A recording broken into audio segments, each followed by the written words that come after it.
You think you know history.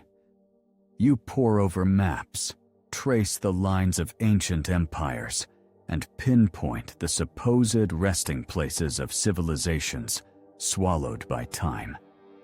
You visualize the sunken ruins, perhaps off some storied coastline, lurking just beneath the waves, precisely where the old texts, the myths, and the legends say they ought to be. But what if those texts, those maps, those very assumptions were leading us down the wrong path entirely? What if some of the most profound archaeological discoveries, the ghostly remnants of once thriving cities, weren't found where anyone was looking, but instead surfaced from the most unexpected and often inconvenient depths? This isn't about some fantastical alien city or a forgotten continent built by giants. This is about the brutal, undeniable truth that history is a moving target, reshaped not just by the tides of human conflict, but by the relentless, often cataclysmic, forces of our planet itself. It's about how geological shifts, strategic imperatives, and even sheer historical negligence can conspire to utterly obscure what was once undeniably present. And it's about the incredible ingenuity, and sometimes sheer luck, that pulls back the veil, revealing that the true mechanisms of our past are far more intricate and far less static than the neat narratives we've been handed. For centuries, historians and treasure hunters alike scoured the Mediterranean for the fabled city of Thonis-Heracleion. Imagine the scene: a bustling port, the gateway to Egypt, a vital trading hub brimming with temples, palaces, and a diverse population. Greek and Egyptian legends spoke of it. Herodotus mentioned it, but its exact location remained a mystery, fading into the realm of myth. Conventional wisdom placed it vaguely along the Nile Delta, perhaps subsumed by the river's endless sediment, or simply eroded by time. People looked for it on land, or just off the contemporary coast, expecting to find evidence of a buried port city. But Thonis-Heracleion had a more dramatic fate. It wasn't merely buried, it was swallowed whole. In 2000, off the coast of modern-day Alexandria, a team of underwater archaeologists, led by Frank Gaudio, stumbled upon something extraordinary. Not in the shallow, predictable waters, but submerged nearly 7 miles offshore at a depth of around 30 feet, was an entire city. This wasn't a small outpost. It was colossal, perfectly preserved beneath layers of sand and silt, as if frozen in time. Giant statues of pharaohs, their granite faces serene after millennia of sleep. Elaborate temples dedicated to Amun and Hercules. Gold coins, and everyday artifacts lay scattered across the seabed. Thonis-Heracleion wasn't just lost. It had been sinking for centuries, the victim of subsidence. A gradual geological shift that saw huge tracts of coastline simply drop below the waves, likely accelerated by tsunamis and seismic activity.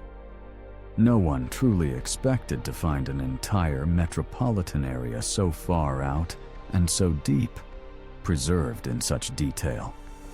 The search had been guided by literary clues, yes, but the scale of its watery tomb and the geological mechanism of its disappearance shattered conventional expectations.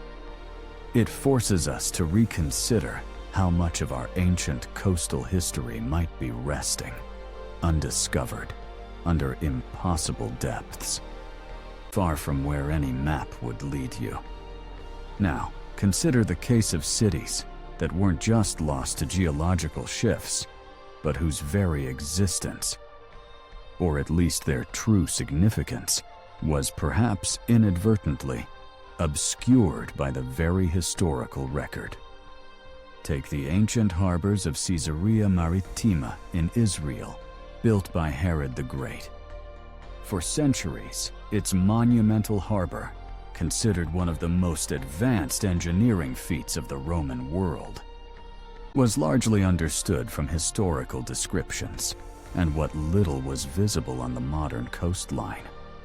Scholars knew it was there, but its true scope and the ingenious engineering that kept it from collapsing into the Mediterranean's tempestuous waves were severely underestimated.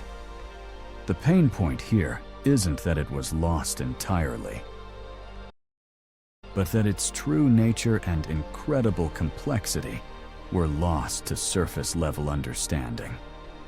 Early archaeologists, lacking advanced underwater technology, could only infer so much.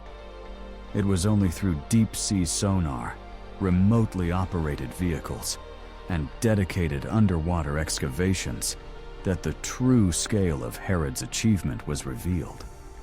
Massive artificial breakwaters, intricate hydraulic concrete, and an ingenious system of submerged quays. The city wasn't sought in the wrong place, but its most impressive, most complex, most telling parts were utterly beyond the reach of conventional historical and archaeological methods for nearly 2 millennia. The deeper you look, the more technology you bring to bear, the more the official historical narrative of its construction and resilience expands. It's a testament to how even well-known sites can harbor profound, hidden layers of information that only extreme effort and advanced engineering can uncover, forcing us to constantly revise our understanding of ancient capabilities. It's not just where a city is, but what a city truly was that gets lost behind the facade of simplified history. But what about discoveries that came from absolutely nowhere, challenging our very definitions of what constitutes an ancient city or a man-made structure? This is where the truly unconventional comes into play. Imagine a dive off the coast of Yonaguni Island in Japan, a place not known for ancient megalithic structures. In 1986, a local diver named Kihachiro Aratake wasn't searching for a lost city. He was looking for a good spot to observe hammerhead sharks. Instead, he found something that immediately defied natural explanation: a colossal, intricately terraced stone monument lying nearly 100 feet beneath the surface. This isn't a city in the conventional sense, with houses and streets. But the Yonaguni Monument is undeniably a structure of immense scale, featuring perfectly straight edges, sharp angles, vast flat platforms, and intricate carving-like features, all suggestive of architectural design. It's a pyramid-like structure, measuring approximately 500 feet long and 130 feet wide, with steps, columns, and even a carving resembling a giant animal. Geologists have debated whether it's a natural formation sculpted by erosion or a man-made edifice from a lost civilization.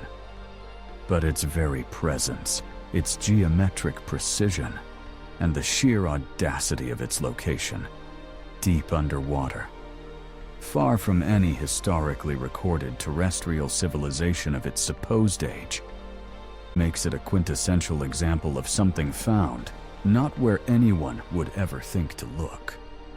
If it is man-made, its estimated age could be as much as 10,000 years old.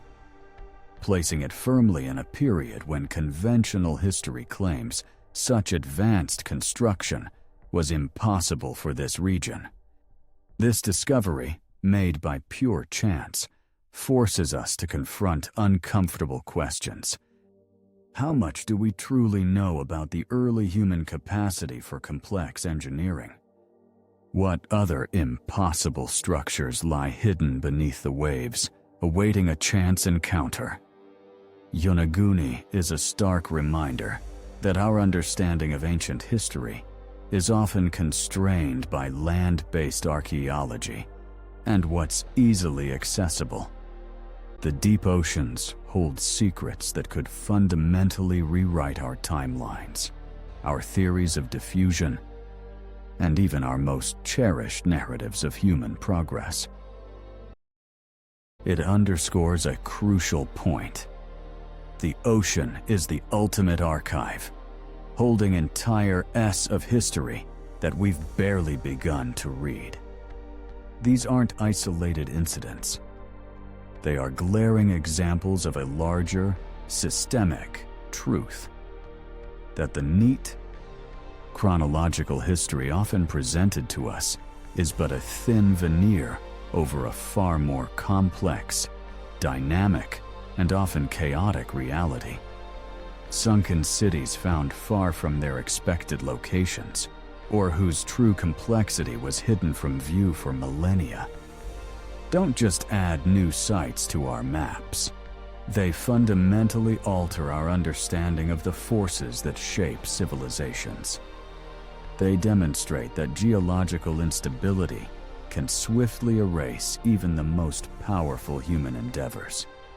That the strategic importance of a location can lead to its eventual obscurity, and that advanced human ingenuity might have thrived in periods and places we previously dismissed as primitive. These discoveries are for those of us who look beyond the surface, beyond the simplified narratives.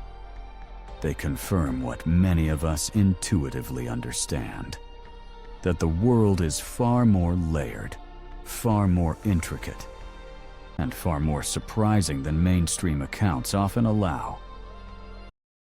Whether it's the relentless march of geological subsidence, the strategic erasure of historical memory, or the sheer serendipity of deep-sea exploration, these sunken cities, found not where they were sought, offer us a privileged glimpse behind the curtain.